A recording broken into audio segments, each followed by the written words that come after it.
investasi yang ingin masuk ke Pertamina, ke PLN ini ngantri dan banyak sekali. Tapi ruwetnya itu ada di birokrasi kita dan juga ada di BUMN kita sendiri. Terus saya ini orang lapangan ya, saya kadang-kadang pengen marah untuk sesuatu yang saya tahu tapi kok sulit banget dilakukan, sesuatu yang gampang tapi kok sulit dilakukan, kok enggak jalan-jalan. Posisi-posisi ini yang harus terus diperbaiki dengan profesionalisme yang Bapak Ibu, saudara-saudara miliki. Setiap penugasan itu harus dihitung konsekuensinya. Bagi PLN berarti tarif seperti apa, bagi Pertamina terutama untuk premium dan LPG seperti apa, dan itu disampaikan transparan dan terbuka. Belak-belakan, dengan angka-angka, dengan kalkulasi, dengan hitungan-hitungan. Tapi yang logis, karena penugasan terus, wah mikirnya nggak dicek, nggak dikontrol. Ya itu nanti kalau mau ke sekuritisasi akan ketahuan harganya kemahalan, harganya enggak sulit untuk disekuritisasi. Karena apa itu? Mentang-mentang ada penugasan terus numpang. Ini yang harus kita hindari. Kalau kebangetan ya akan saya lakukan tindakan. Kita semuanya harus betul-betul bersiap-siap. Memang kita tahu bahwa transisi energi ini memang tidak bisa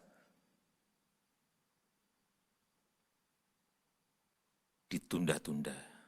Oleh sebab itu perencanaannya, grand design-nya itu harus mulai disiapkan. Tahun depan kita akan apa, tahun depannya lagi akan apa, 5 tahun yang akan datang akan apa, 10 tahun yang akan datang akan stop misalnya. Sudah harus konkret dan jelas dan detail. Bukan hanya makronya, tetapi detail rencana itu ada. Di Pertamina ada, di PLN juga ada. Harus ada. Dan rentang waktu yang masih ada ini, ya gunakan sebaik-baiknya untuk memperkuat fondasi menuju ke transisi tadi. Dan memang untuk kepentingan yang lebih baik untuk anak cucu kita. Jadi mau tidak mau yang namanya transisi energi menuju ke sebuah energi hijau itu harus. Itu udah nggak bisa tawar-menawar. Itu tugas saudara-saudara untuk mencari teknologi yang paling murah yang mana. Tugasnya ke situ dan ini adalah kerja cepet-cepetan. Karena siapa yang bisa mengambil peran secepatnya, itu yang akan mendapatkan keuntungan.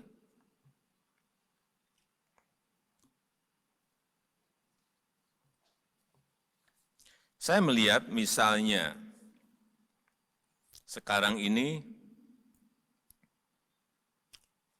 total energi supply itu, angka yang ada di saya, 67% itu disuplai oleh batu bara, coal. Fuel itu 15%, gas 8%. Nah, kalau kita bisa mengalihkan itu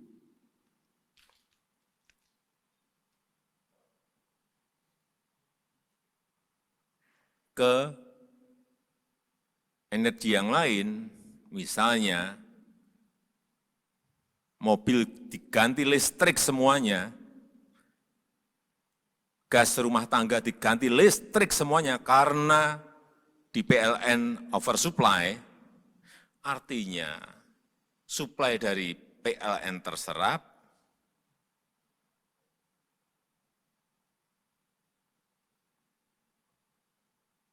impor minyak di Pertamina menjadi turun.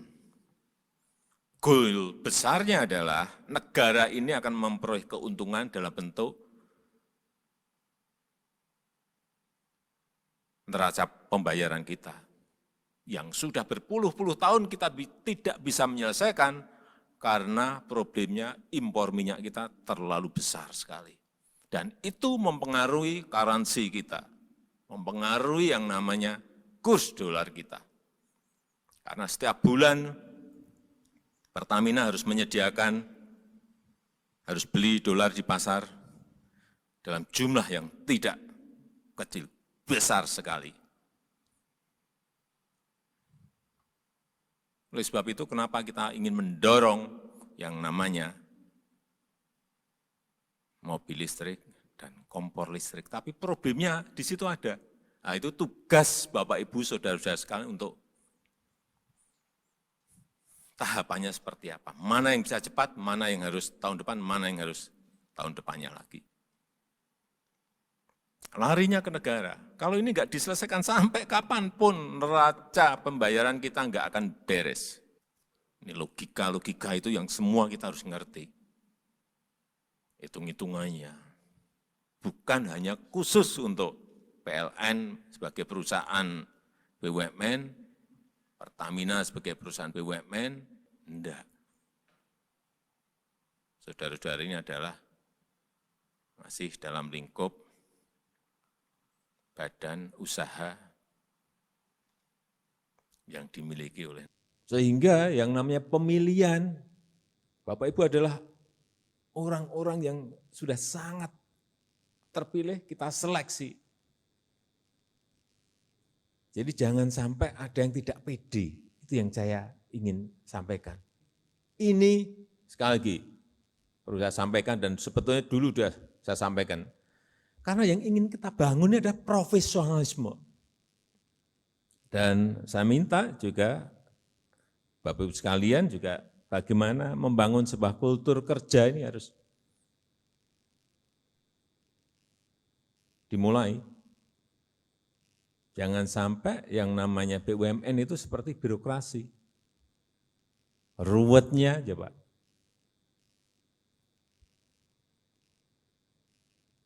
Bapak Ibu bisa membayangkan, mau izin yang namanya pembangkit listrik itu 259 izin.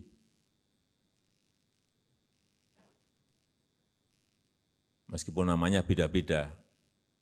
Ada izin, ada rekomendasi, ada surat pernyataan, sama saja itu izin. Dan itu jumlahnya 259 izin. Kalau dibawa koper mungkin 10 koper ada.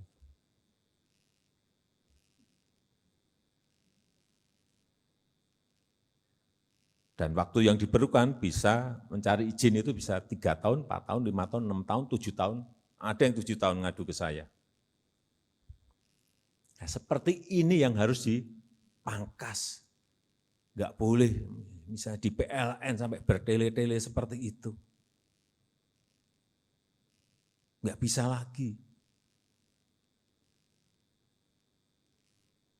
Nah, siapa yang mau invest kalau berbelit-belit seperti itu? Sudah di kementeriannya berbelit-belit, di daerahnya berbelit, masuk ke BUMN-nya berbelit-belit lagi. Lari semua.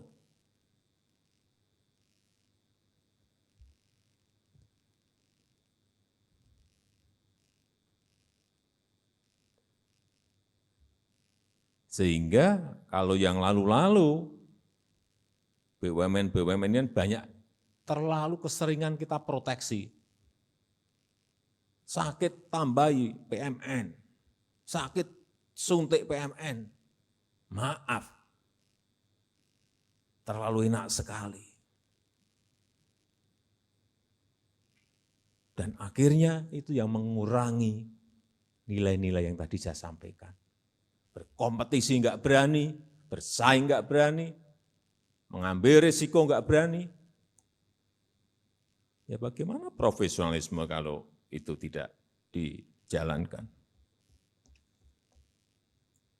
Jadi tidak ada yang namanya proteksi-proteksi lagi, itu udah lupakan Pak Menteri yang namanya proteksi-proteksi itu. Yang ini mau kita bawa BUMN ini go global, bersaing di internasional. Jadi ya mulai harus menata, adaptasi pada model bisnisnya, teknologinya, yang paling penting ini. Dunia sudah kayak gini, revolusi industri 4.0, disrupsi teknologi, ada pandemi, dan kalau saudara-saudara tidak merespon dari ketidakpastian ini dengan adaptasi secepat-cepatnya, nah, kalau Pak Menteri sampaikan kepada saya, ya, Pak ini ada perusahaan seperti ini, kondisinya BUMN, kalau saya langsung tutup aja. Nggak ada, diselamat-selamatin gimana kalau sudah kayak gitu.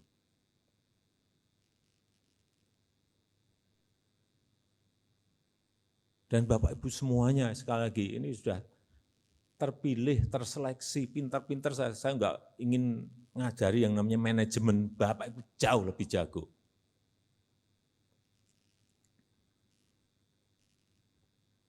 Jadi sekali lagi, adaptasi pada model bisnis yang baru dan teknologinya. Ada yang sudah masuk ke sana, sudah cepat mengadaptasi. Saya lihat perbankan, bank-banknya, saya lihat sudah mulai masuk ke sana, ya. Telkomsel, ya sudah, saya lihat. Tapi yang lain, belum. Maaf, yang infrastruktur, BUMN infrastruktur, BUMN transportasi, belum.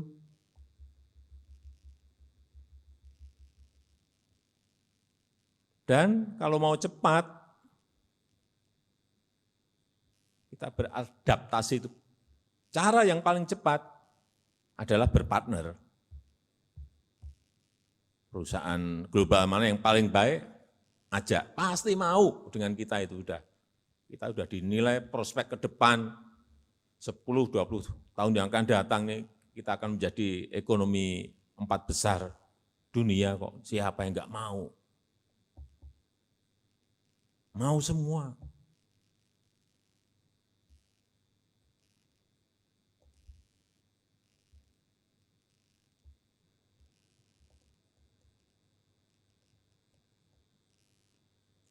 Jadi sekali lagi, tadi sudah disampaikan oleh Pak Menteri, berani berkompetisi, tolong dihitung karena apapun BUMN ini adalah perusahaan negara, social impact-nya dihitung juga,